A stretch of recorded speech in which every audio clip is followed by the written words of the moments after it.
Nós abrimos agora mais uma edição do programa Fala Câmara Entrevista, o espaço para a prestação de contas do parlamentar bauruense. Recebendo aqui em nosso estúdio o vereador Coronel Meira, do PSB, vice-presidente da Câmara de Bauru. Vereador, obrigada pela presença mais uma vez. Obrigado, Lidiane. É um prazer poder compartilhar os assuntos pertinentes à Câmara Municipal a todos os bauruenses. Bom, a gente começa falando sobre essa condenação da Prefeitura a pagar uma indenização aos proprietários da área conhecida como Floresta Urbana, que em 2008 foi classificada pelo Plano Diretor Participativo como área de relevante interesse ecológico. Existe um entendimento por parte dos vereadores de que a avaliação da área foi superestimada e você comentou ontem durante a sessão ordinária de que houve má-fé do proprietário na sua avaliação? Bom, primeiro temos que pensar num ditado, né, e que o ditado é válido. Decisão da justiça não se discute, cumpra-se. Então a prefeitura hoje, a situação da prefeitura hoje é cumprir uma decisão da justiça. E a decisão da justiça aponta uma indenização em favor dos proprietários da área, que são os autores da ação.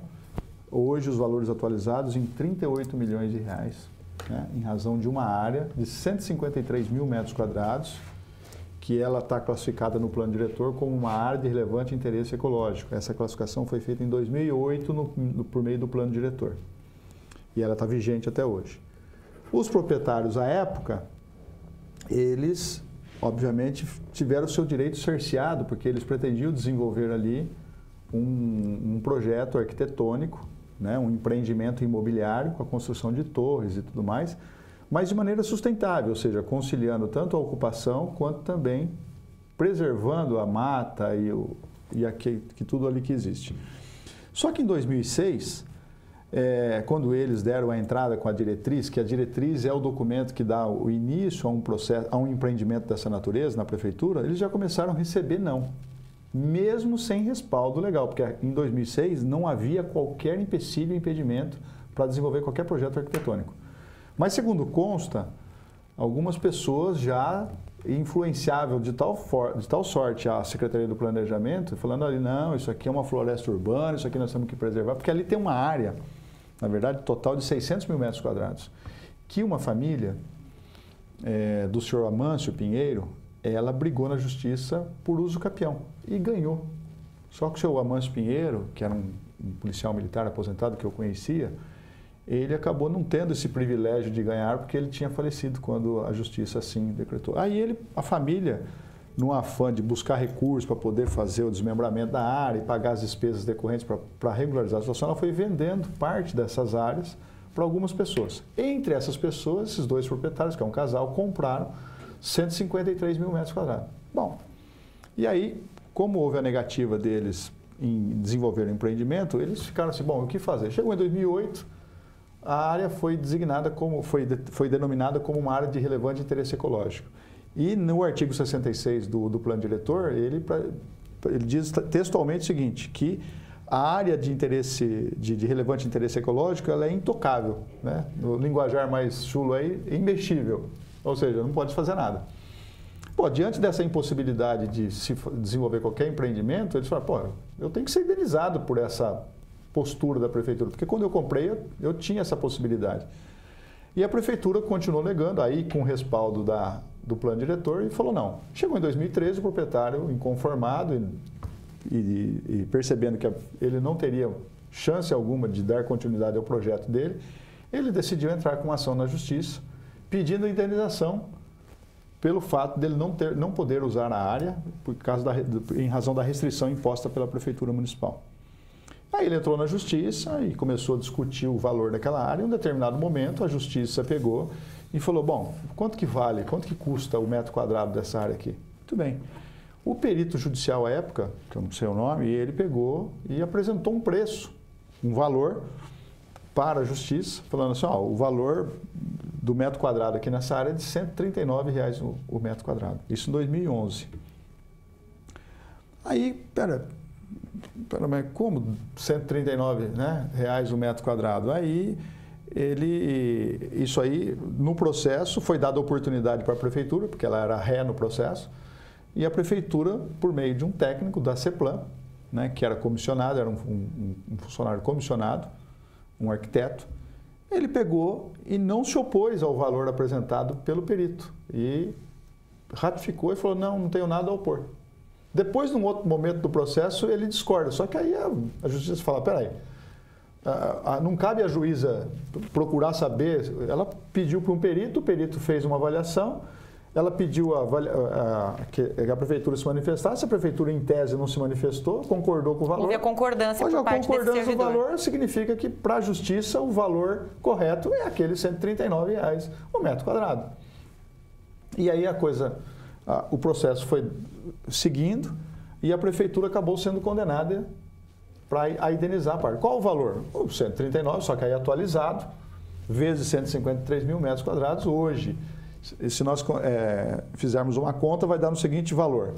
153 mil metros quadrados a 33 milhões, dá R$ 215 o metro. Se for os 38 milhões, já sobe para R$ 250, R$ 260 o metro. Muito além do valor de mercado. Veja só uma comparação. Na mesma época, em 2009, e foi pago em 2009, o prefeito Rodrigo Agostinho declarou uma outra área ao lado de utilidade pública, para construir lá um parque municipal.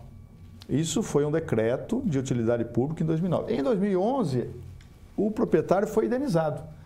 Valor da indenização, R$ 22 o metro. Poxa, se a própria prefeitura fez uma avaliação por R$ 22 o metro e o proprietário aceitou sem contestar, significa que era o valor ideal e corrigido. Coincidentemente, agora, nesse processo, esse mesmo proprietário que teve a sua área decretada de utilidade pública, que aceitou os R$ 22, ele adquiriu os créditos das pessoas que ganharam a ação, ou seja, uma ação de 33 milhões ou 38 milhões atualizados, ele comprou esses créditos, né, do processo, em relação à parte ideal lá, em relação ao precatório, 59,27% por R$ 600 mil, conforme escritura que foi juntada, cópia da escritura que foi juntada ao processo. Aí, onde que eu vislumbro a má-fé?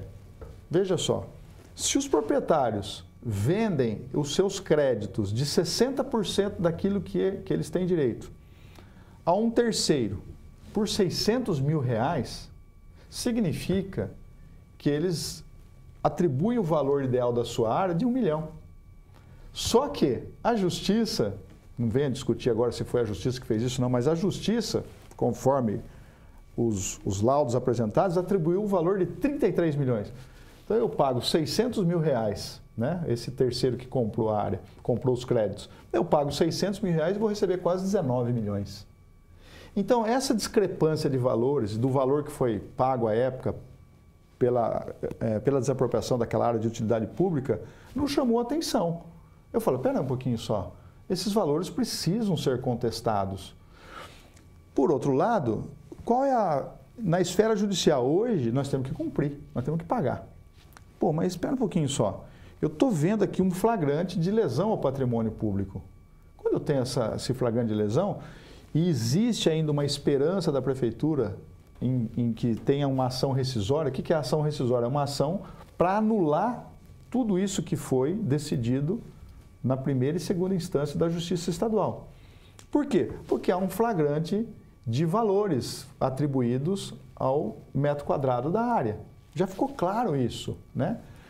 Então, houve uma primeira tentativa junto ao Superior Tribunal de Justiça para que fosse deferida uma liminar e, consequentemente, suspender a execução. A ministra que foi designada relatora, que é a ministra Suzete, ela falou não. Ela falou não pode dar seguimento ao cumprimento do precatório. Ou seja, tem que pagar. Aí a prefeitura recorreu novamente. Recorreu para que aquele agravo, aquele recurso da prefeitura seja submetido a uma das turmas do STJ. Ou seja, ao invés de uma decisão monocrática da ministra Suzete, vai para um colegiado. Então, os ministros vão julgar. Eu entendo que agora é um grande momento de nós mostrarmos essa disparidade de valores, né? Que eu acho que, se nós conseguirmos levantar esses valores, eu acho que agora é o momento certo. E o prefeito Rodrigo Agostinho, né, segundo consta, ontem, durante entrevistas aqui na Câmara Municipal, ele também disse que vai promover uma audiência, marcar uma audiência com os ministros para mostrar da necessidade de que seja interrompida e suspensa essa execução, né, para o bem do município, porque o município não dispõe dos 38 milhões para poder pagar isso tranquilamente, nem parceladamente, porque vai onerar os cofres do município. Mas a prefeitura não tem por onde correr. Em razão disso, o prefeito pediu o parcelamento em 4 vezes. Por que ele pediu o parcelamento? Ele pede autorização legislativa. Porque nos 2 próximos anos, ou seja, esse ano e ano que vem, ele ainda é prefeito. Nos outros 2 anos seguintes, ele não tem a certeza que ele vai ser reeleito e que será o prefeito. Então, ele precisa de uma autorização até mesmo para que o próximo prefeito já assuma sabendo que tem que pagar 2 parcelas, cada uma de 8 milhões e meio, corrigido pelo IPCA. Ou seja, o prefeito já entra sabendo que ele tem uma dívida de 2 precatórios, de um precatório, de 2 parcelas de precatório. Quando veio o projeto de lei para a Câmara, nós começamos a discutir, entender tudo isso.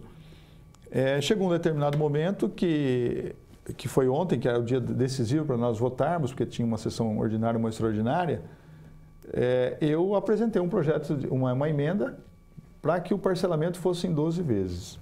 Seria muito mais tranquilo para o município, em tese, ao invés de pagar em 4 vezes. E aí o consultor jurídico deu pela ilegalidade da iniciativa, porque há visto de iniciativa, esse tipo de iniciativa é somente do prefeito. Aí o prefeito veio hoje aqui, então foi dado pela ilegalidade e a Comissão de Constituição e Justiça tem que analisar esse parecer do consultor. Como o prefeito tem necessidade que isso seja votado de uma maneira urgente e célere, ele veio à Câmara hoje, aqui, pedir para que nós pudéssemos votar já na próxima sessão. Para que isso pudesse acontecer, tinha que ser retirada a emenda. E eu retirei a emenda porque eu sou autor da emenda. Eu entendi, porque tem visto de iniciativa, tudo, tem parecer de legalidade, não há por que eu continuar mantendo, mesmo porque poderia atrasar a votação e poderia ir para mais 15 dias, aí ia demorar muito. Agora, uma alternativa seria, então, o Executivo enviar esse pedido de parcelamento em 12 vezes, ao invés de 4 vezes, só ele pode por meio fazer de uma mensagem modificativa. Só que o Executivo não vai fazer isso, e ele já falou isso, porque em conversa em diálogo com os autores da ação, que na verdade os autores da ação não são obrigados a parcelar. Houve um acordo prévio, verbalmente. Houve um acordo verbal. Aí eu perguntei, onde está esse acordo? Não existe em lugar algum, é um acordo verbal. Que os proprietários, que os autores da ação, podem simplesmente falar, não, eu não quero mais parcelar, eu quero o crédito integral. E aí eles terão direito. Como a prefeitura não dispõe do recurso para poder pagar, o que vai começar a acontecer? Vai começar a ter sequestro do FPM, do Fundo de Participação do Município, que é o recurso que o governo recebe mensalmente, tá? Na ordem de 6 milhões e meio. Então, se isso acontecer, lógico, vai prejudicar o município, porque essas contas, o município depende desse recurso, depende desse aporte financeiro para poder honrar o pagamento com o pessoal, o pagamento do custeio da máquina, do seu dia a dia, o custeio da máquina administrativa. Então, a saída, o prefeito veio pedir o quê? Olha, eu preciso que vocês pelo menos sinalizem, aprovem esse parcelamento, para que eu possa dar continuidade ainda à negociação com os autores da ação. Pelo menos para poder parcelar em 4 meses. Por quê? Porque o prefeito ele já tem uma garantia que esse recurso ele consegue, a primeira parcela, que é em torno de 6 milhões e 600, ele já tem 5 milhões reservados para pagamento de precatório e ele teria que buscar mais 1 milhão e 600, fazendo contingenciamento de outras pastas do município, para poder pagar essa primeira parcela.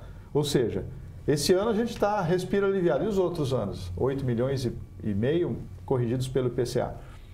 Então, o que a Câmara está buscando nesse momento, em razão desse fato novo que surgiu, porque quando foi anexado aos autos essa cessão de crédito, né, por meio de uma escritura pública, em que os autores cedem o seu crédito de 59% por 600 mil reais, é que nos chama a atenção. Então, eu acho que é um dever nosso apurar isso por meio, até mesmo de uma comissão especial de inquérito. Por quê? Porque a comissão especial de inquérito vai apurar se houve conivência, se houve má vontade, se houve, enfim, qualquer tipo de irregularidade praticada pelo servidor que deveria contestar aquele valor apresentado durante o processo, que era de R$ 139, e ele sequer deu importância àquele valor e concordou expressamente. Agora, vereador, nós tivemos aqui na segunda-feira, durante a sessão ordinária, a presença do secretário de Finanças e da procuradora-geral do município, a Alcimar Mondilo, e ela disse que considera remota a chance de reversão desse quadro, da determinação pelo pagamento da indenização.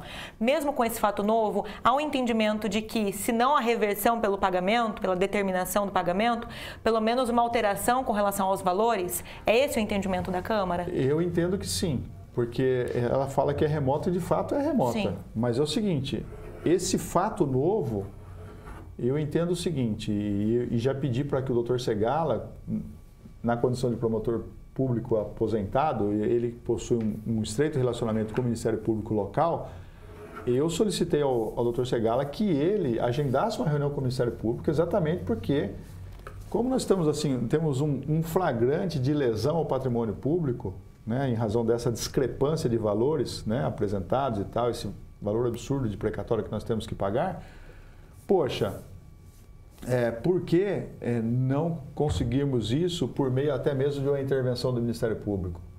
Quem sabe o Ministério Público fazendo também lutando pelo patrimônio público municipal, em preservar o patrimônio público municipal, que é não pagar esse precatório alto, o Ministério Público também assume um compromisso até mesmo de representar algo do gênero junto ao STJ. Então, isso pode, na verdade, embora a doutora Alcimar fala como remota, de repente esse remoto pode se transformar em algo mais esperançoso, que é aquilo que a gente quer. O que a gente gostaria é que a gente tenha suspensão da execução. Porque daí nós podemos discutir isso com mais tranquilidade. Pelo menos o jurídico da prefeitura teria mais oportunidade de explicar, olha, houve um erro aqui, houve um problema aqui, houve uma superavaliação aqui e nós precisamos corrigir isso. Nós não podemos pagar pelo erro de um funcionário que simplesmente anuiu ou concordou com aquele valor apresentado. É isso que a gente está buscando.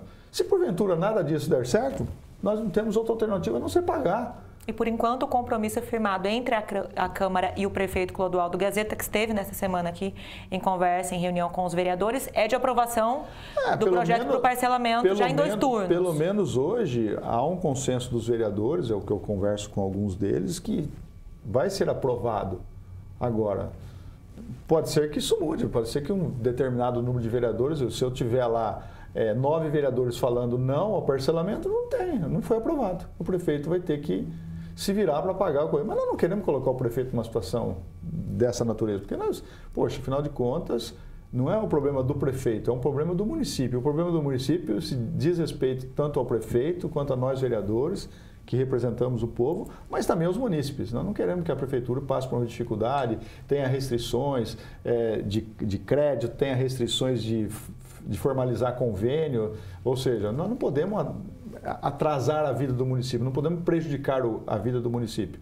Se o prefeito hoje ele garante que ele tem condições de pagar pelo menos a primeira parcela, que já é uma forma de você pagar e falar, bom, agora eu só vou pensar na próxima parcela daqui a 1 ano. Opa, eu tenho fôlego. De repente, esse 1 ano é o tempo que nós precisamos para tentar reverter isso por meio de uma ação rescisória. De repente, sim. Então, aquilo que a doutora Alcimar julga como remota, de repente, possa ter uma possibilidade de mudar esse quadro e, quem sabe, reverter a situação. Sem essa reversão, qual seria o impacto para o município dessa parcela de mais de 8 milhões nos próximos 3 anos? Para esse ano, a gente ainda tem a reserva no valor de 5 milhões, que foi uma informação passada na audiência de prestação de contas pela Secretaria de Finanças. Para os próximos anos? De onde tira o recurso? Não, vai ter que tirar do orçamento, eu vou ter que tirar da minha arrecadação. Eu tenho que fazer a lei de orçamentária anual, quando o secretário de Finanças apresenta a lei orçamentária anual aqui na Câmara Municipal, ele já vai ter que deixar o quê? Esses 8 milhões e meio, 8 milhões e 700 reservados para o pagamento do precatório, porque é uma dívida assumida e tem que ser paga. Grosso modo, são menos investimentos para o município. É importante deixar claro isso para quem nos assiste. Eu vou ter que pegar e retirar lá da Secretaria do Planejamento, Secretaria de Obras, então eu vou deixar de fazer asfalto, vou deixar de reformar a escola, eu vou deixar de suprir unidade de pronto atendimento, unidade básica de saúde, eu vou deixar de asfaltar a rua. Eu tenho um prejuízo para o município enorme, porque 8 milhões e meio se faz muita coisa. Quantas casas eu poderia construir? quantas UBS eu poderia construir, quantas EMEIs eu poderia construir. Poxa, é muita coisa, sabe, Lidiane? Então a gente não pode tratar o dinheiro público, 8 milhões e meio. 8 milhões e meio é muito dinheiro.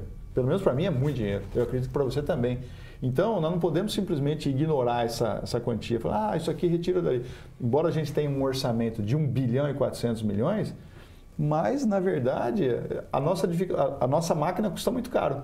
Nós estamos quase no limite de lei de responsabilidade fiscal no pagamento de pessoal, com 51%, e temos praticamente os outros 48% que nos resta é para pagamento de custeio da máquina. Nós temos um percentual de investimento muito pequeno.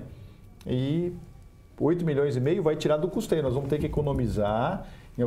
A prefeitura pode deixar até de contratar pessoal necessário para poder honrar o compromisso e pagar esses 8 milhões e meio. Agora, vereador, paralelamente à discussão com relação ao projeto de parcelamento dessa indenização, nós temos um pedido de SEI de sua autoria, foi apresentado nesta segunda-feira, já contou com 13 assinaturas logo de cara e deve dar entrada, né, nos projetos em discussão, em apreciação na sessão ordinária da próxima semana, já para aprovação de sua instauração.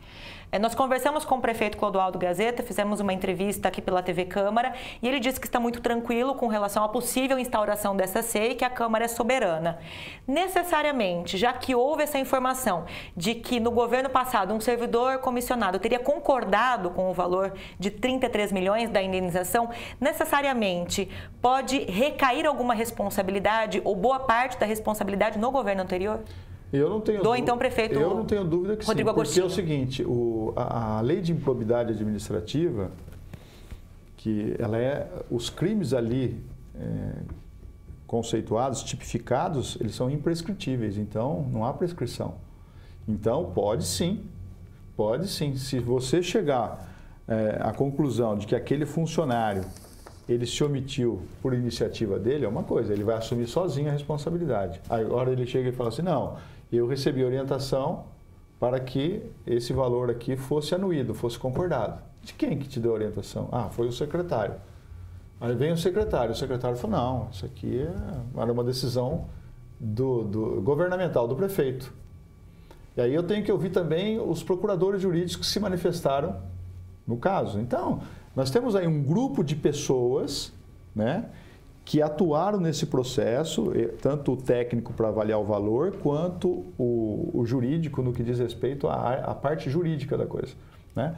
Então, todas essas pessoas, em tese, têm que ser ouvidas e serão responsabilizados caso tenha havido algum tipo de omissão ou conivência. Agora, isso pode respingar ou pode acrescentar, colocar nesse rol de envolvidos a figura do prefeito? Não tenho dúvida que sim. O prefeito, às vezes, ele responde por improbidade por algo que é praticado por um determinado funcionário ou por um determinado secretário, mas ele acaba sendo responsável porque ele é a autoridade que tinha o dever de fiscalizar e tinha o dever de ter de ter o zelo com o patrimônio público municipal. E ele é o responsável. O grande dirigente do município, o grande gestor do município, o principal gestor do município, quem que é? É o prefeito municipal. É lógico que se um funcionário pratica um ato isolado de apropriação de um determinado bem, lógico, não é o prefeito que vai responder, mas quando você tem um fato como esse, ao meu ver, responde desde o prefeito até o funcionário responsável por aquela concordância, por aquela anuência com os valores apresentados. O prefeito não tem como alegar que desconhecia o processo. Não tem, porque ele tem exatamente o que é um secretário de negócios jurídicos, tem um procurador-geral do município, que é exatamente a pessoa que tem que constantemente chegar para o prefeito e falar, nós estamos com uma ação aqui, a ação é assim, assim, assim, assim, assim. E essa ação ela tem um risco de sermos condenados, do município ser condenado. Então, ele tem que ter ali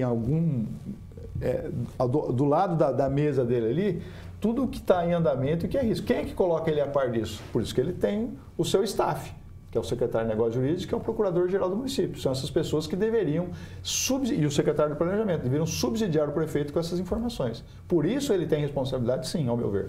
Então, o prefeito à época e agora deputado federal Rodrigo Agostinho esteve na Câmara nessa semana, indagado sobre essa questão, sobre o andamento dessa questão do precatório.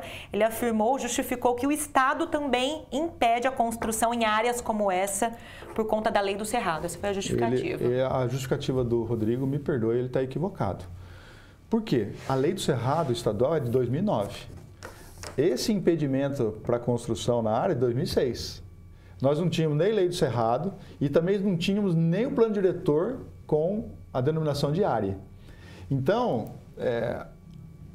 o problema começou a acontecer lá atrás. Se eu tenho um risco desse, aqui é uma área de relevante interesse ecológico, tem um risco de perder a ação, o que o prefeito poderia fazer à época? Ele poderia desclassificar essa área de relevante interesse ecológico e falar para o proprietário, nós vamos permitir aqui a diretriz e o parcelamento disso aqui, vamos permitir o seu empreendimento. Pronto, morria a ação.